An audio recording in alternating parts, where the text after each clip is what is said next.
Dad!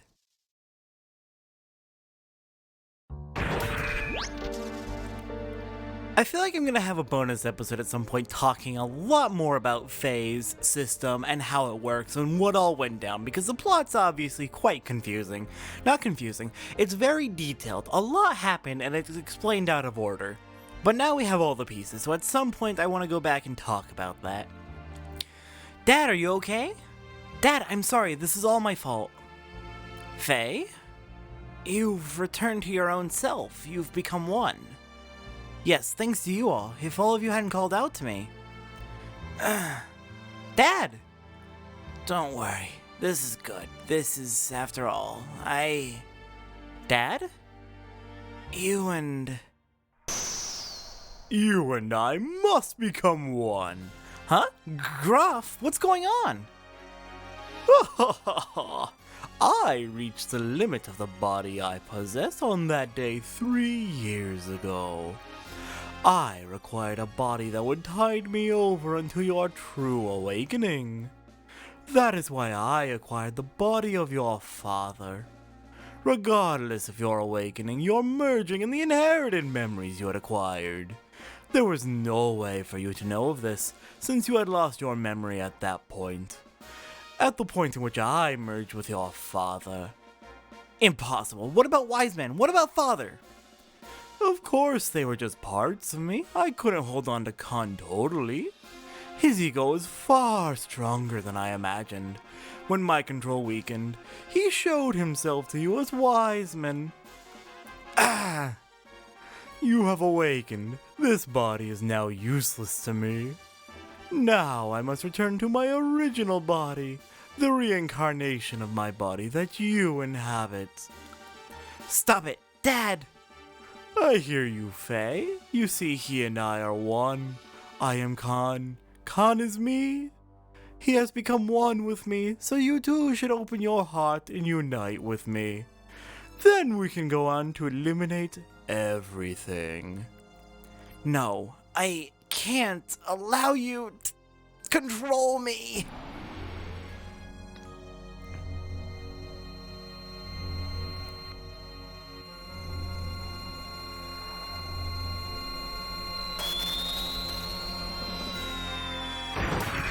Protecting your master? Then so be it. I'll merge with both you and your machine then. Now come, Faye. Fight me. It's no use. I know you're Locken and that you're a part of me. But that doesn't change you being my father. I could never really fight you. You're so naive. Why don't you understand that your naivety is what killed Sophia? What killed your mother, Karen? I already know that. That's why I swore never to run away again. That I must rescue Ellie. So don't get in my way. Wake up. Open your eyes, father. Lock on. If that's the case, then fight me. Fight me. I can't. I see. Then there's no choice. Huh? Since you are so unwilling to fight, I believe I'll have to use them as bait. Stop it. Don't we have the same memories? Can't you also remember that sadness you felt way back then? Why then? Why must you destroy everything? If we stop Deus, won't this all be over? You still don't understand, even after your contact with the existence? I came to understand after my contact with the existence that even if Deus was destroyed, as long as humans still inhabit this land, Miang, Elheim will be born time and again. Then all living things may as well perish along with Deus itself. That's the only path to freedom. The path to release us from the eternal cycles of life, the tragedies of history, and the spell of fate.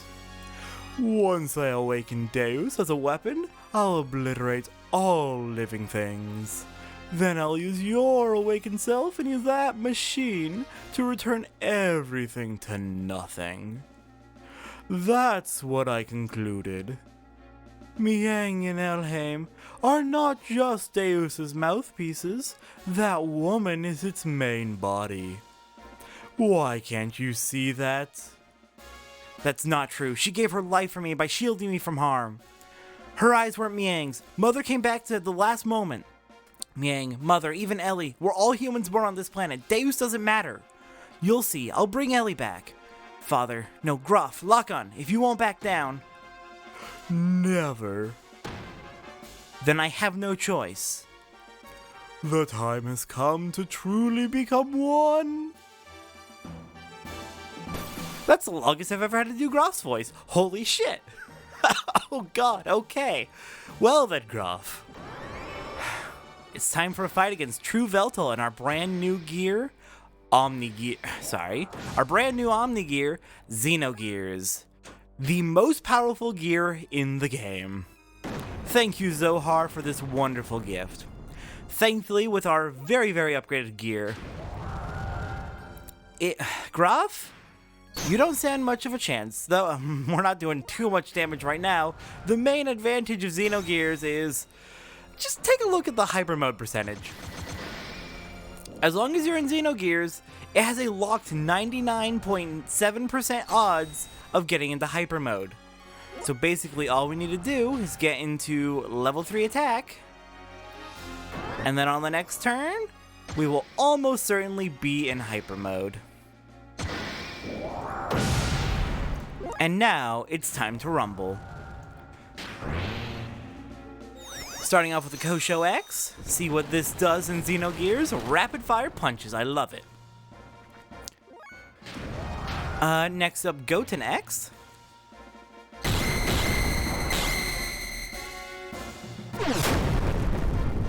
Very nice. It does about the same amount of damage, but Kosho uses less fuel, so we'll stick with Kosho.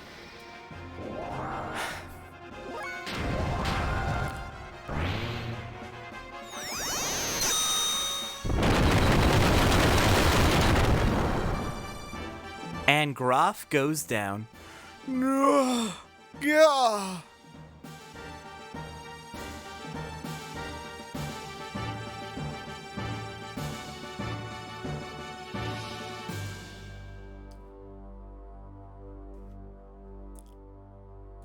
Why don't you finish me off?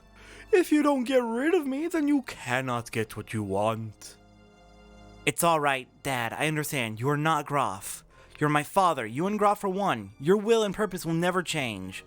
I knew that once we fought, but let's stop now. Our objectives should be the same. It is the same as our becoming one. We don't have to fight. What? My body! Zohar is after you, the last piece to combine with Deus's system. It seeks to unify with you, the first to have been divided from it. What? This is what Lacan wanted all along. After all, I'm an imperfect existence. It was inevitable it would come to this, considering what had happened in the past. Lacan's imperfect secondary contact with the wave existence split his personality into two. Eventually his body died, but the original Lacan transmigrated, bringing the destiny of becoming a contact with him. He was reborn as your present body. The remaining persona, just his desires, lived on separately by possessing the bodies of others. That is Groff. That is me.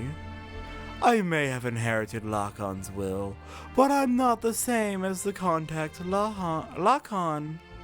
It is impossible for me to make real contact. There would be no true melding and release.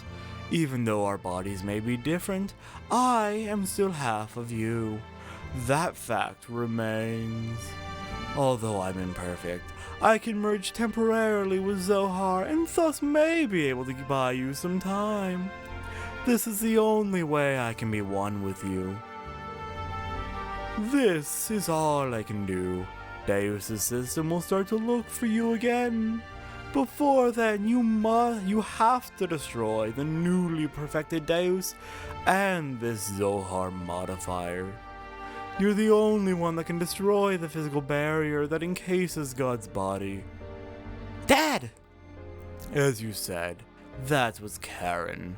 Through many generations, Miang is beginning to break free from her bounds. Now that Elheim was merged with Deus, she has all of her memories back. All the memories from her original birth as a context complement up to her current transmigration. That includes all of the lives she has lived as Miang and her substitutes over the centuries. And of course, that includes your mother's memories too. Mother's memories? Faye, cut away all the binds on mankind. You should be able to do that now. Save her and all the other women bound with her. I'm begging you, Faye.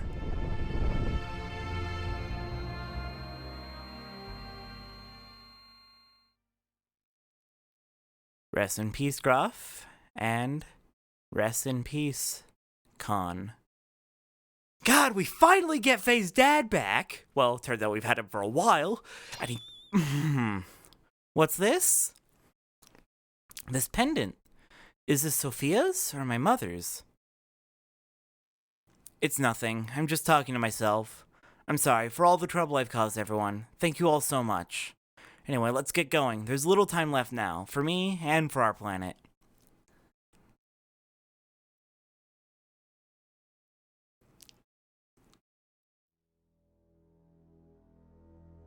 What is this place? This is where it all started. This is our genesis. We know humans were born here. Long ago, Deus crash landed on this planet in an interplanetary colony ship. In order to revive itself someday, Deus detached the Zohar modifier's core. After this core unit came down here, a single woman awoke and arose from out of it. She's the mother of all humanity. After she awoke, she used all her power to bear several beings.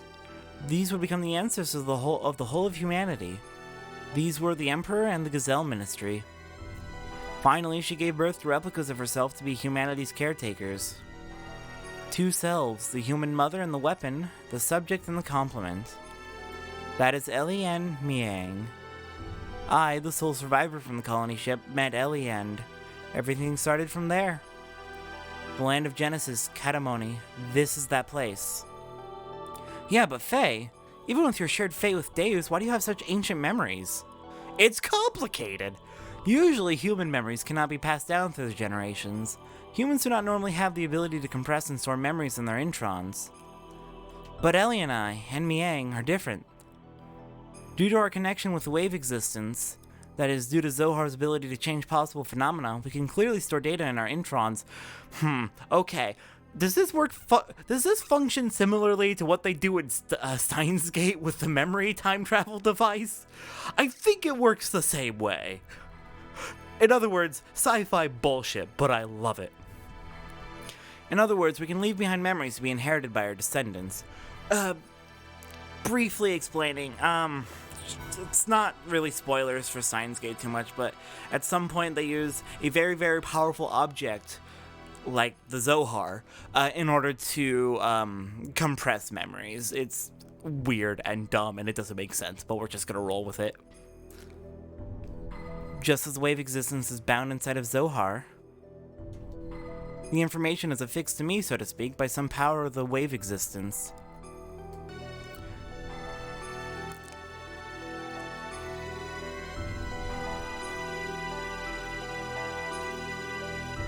Then this is the form from when Ellie and Miang were still one being. This is the first woman of our world. You know, after 10,000 years, she's actually looking surprisingly well. She's not down to just bones yet. Our mother.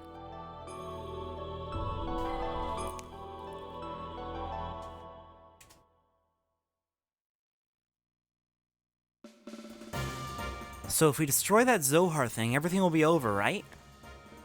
Yes. The source of our ether powers and the source of power for the generators that make our gears work. It all comes from the Zohar modifier engine, which can control any potential phenomena. If we destroy it, Deus and the Seraph Angels will all be deactivated.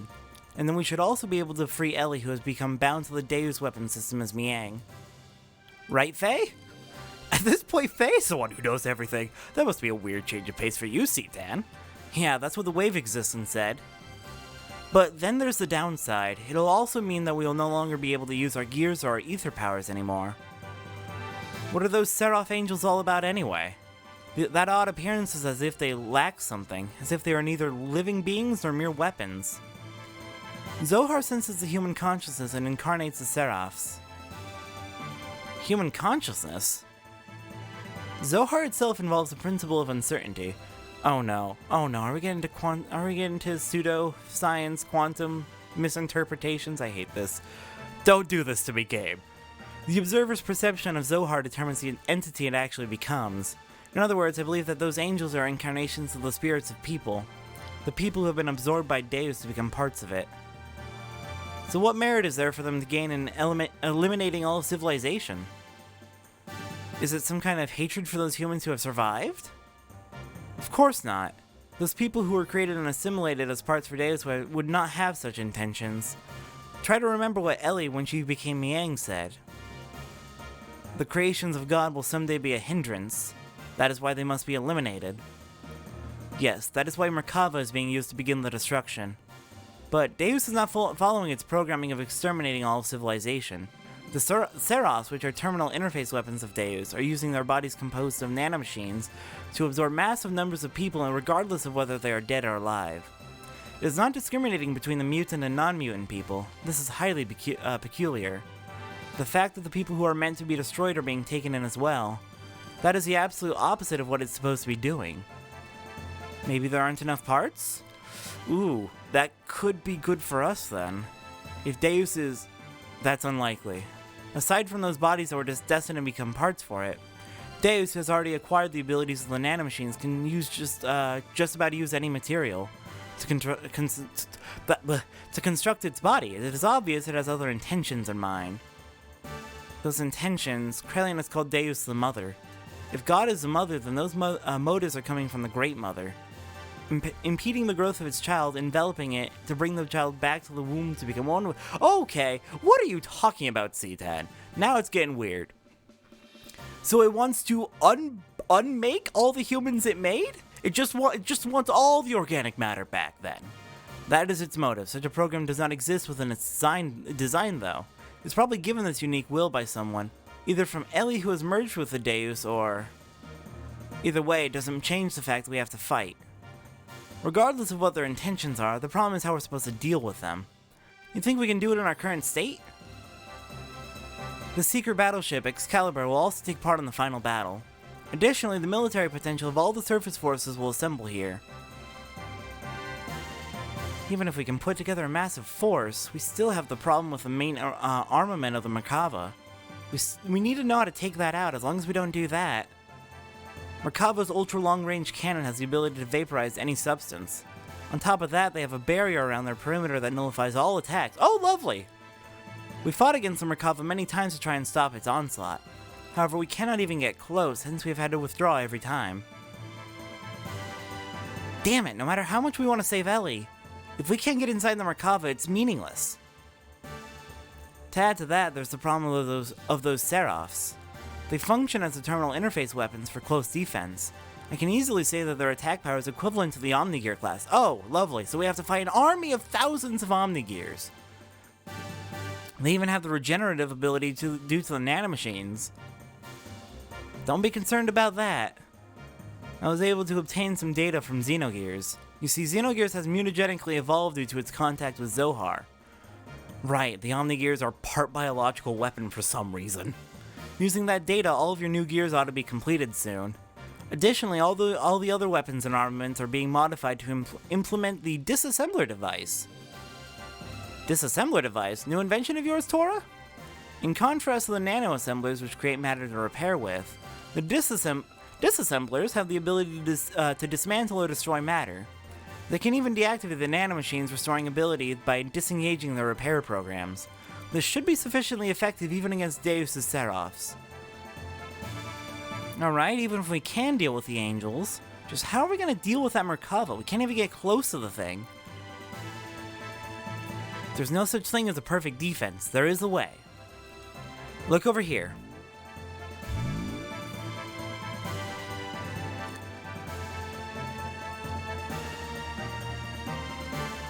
Merkava's main gun requires a 1.2 second interval to reload because of its tremendous output. I'm sorry, a main gun that can vaporize anything only requires 1.2 seconds to recharge? I think we're screwed. Upon firing, although it is only sectional, there will be a portion of the barrier that will be opened. There's a 1.87 second delay before the barrier reforms in that area.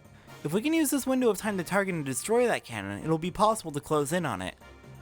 If we can get close enough, we can break through with gravitational spatial correction, so that'd be Zeepsane then.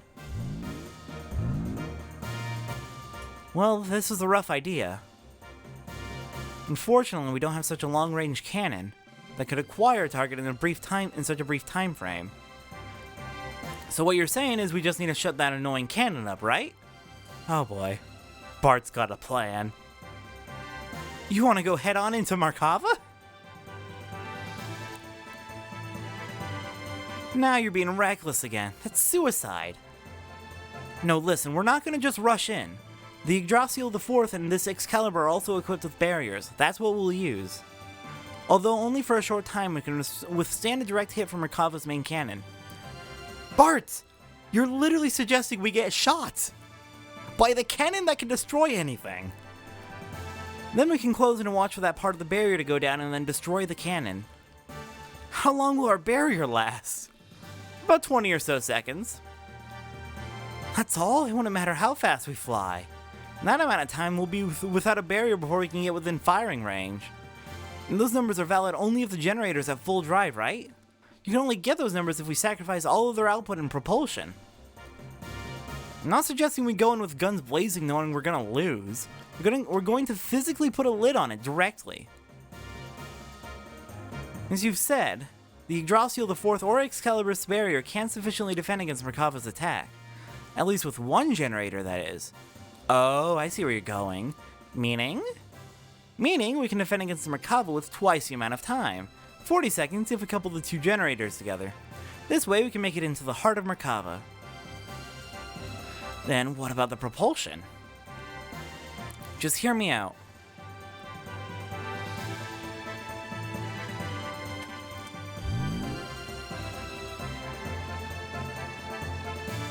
This is what we do. First we transform my Yggdrasil into heavy assault mode and load it onto the Excalibur so we can couple the generators. By doing that, we can reduce the energy usage down to just supporting the hull of the ship and generating the barrier. This will allow most of the energy to be devoted to generating the barrier. Next, shift the barrier to full front and focus it to a single point where the main cannon will make its strike. Okay, that's good. That's not a bad plan. Now for movement. First up, we develop a barrier by engaging Excalibur's generator to maximum power. For propulsion during that time, we'll install in the Yggdrasil those large solid rockets we got from the ruins of the Master. Oh my god. You're stealing Zeboim era booster rockets. Okay, we're gonna literally strap a rocket to our back. I'm terrified. I'm absolutely terrified of your brain, Bart. When Excalibur's barrier expires, we'll use the Yggdrasil the fourth generator to develop a barrier. Then we'll also detach the solid rockets and shift the Excalibur into conventional flight. Using this method, we can get right into Merkava's face. After it fires, it'll be defenseless. During this time, we'll block the muzzle of Merkava's cannon with Excalibur's bow ram. Upon which, we should have 2/3 of a second. With the cannon fire of the Excalibur, we'll destroy Yggdrasil IV's slave generator and incapacitate the Merkava along the way, and then we break through. Okay, you're just gonna blow up one of your best ships. I guess we don't really have a choice. If this is the best we've got, it sucks. That's what the plan is all about.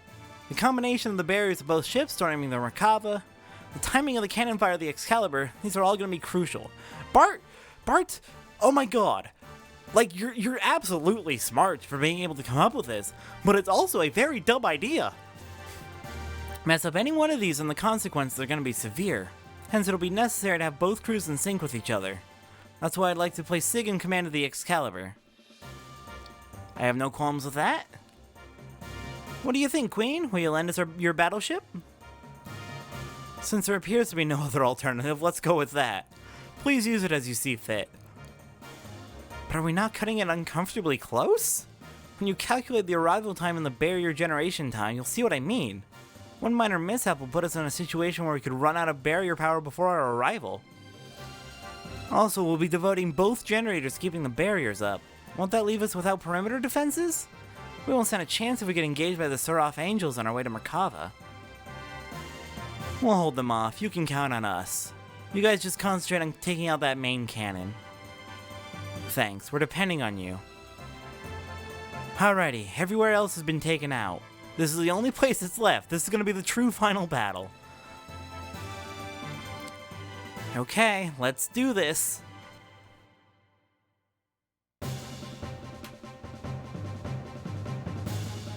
We set out to silence God's Ark, Merkava, which was the epitome of offensive and defensive power, and then storm inside it. We initiated the operation to destroy Zohar.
That can't be.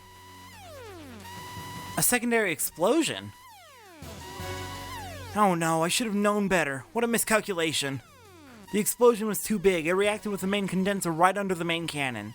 And induced a secondary explosion. How could I have been so stupid? I mean, it wasn't your plan, though you are the tech expert. So, yes! You mean we overdid it? Why did I not realize it sooner? This means we might have... Oh no, Ellie! Oh god. Oh my gosh, Ellie! Oh god. What is it this time? Billy, I think we just killed her. Hey C10, what more is gonna happen? Something is happening in the center of Merkava. What could it be?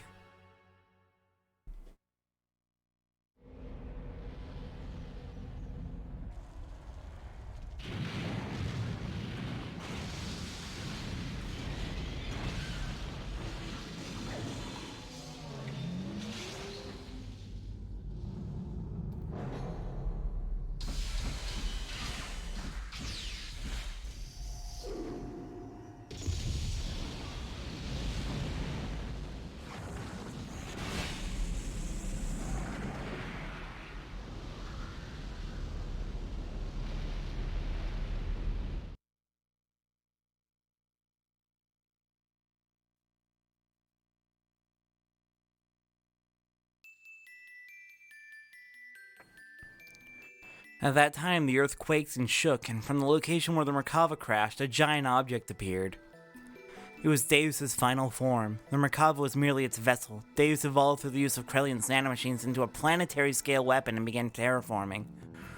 He was attempting to convert this entire planet into a weapon. We retreated back to the base at the snow plains to form a new strategy. We decided to go back into Deus. Time was running out for us.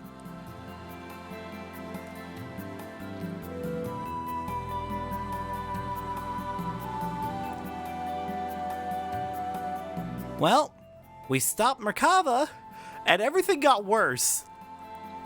Thanks, Deus. Thanks for being the worst goddamn bioweapon ever made. Next time on Let's Play Xenogears. Would you believe me if I told you we're finally done with all the cutscenes? We're finally out of cutscene hell that has lasted the entire disc. And now it is time. Next time on Let's Play Xenogears, we're gonna do all the side quests. All the side quests available in the game are basically available right now. The only one that we can't do right now is the 3 badges, and we took care of that back in disc 1. So next time on Let's Play Xenogears, side questing as we prepare for the final boss and the final battle. See everyone then.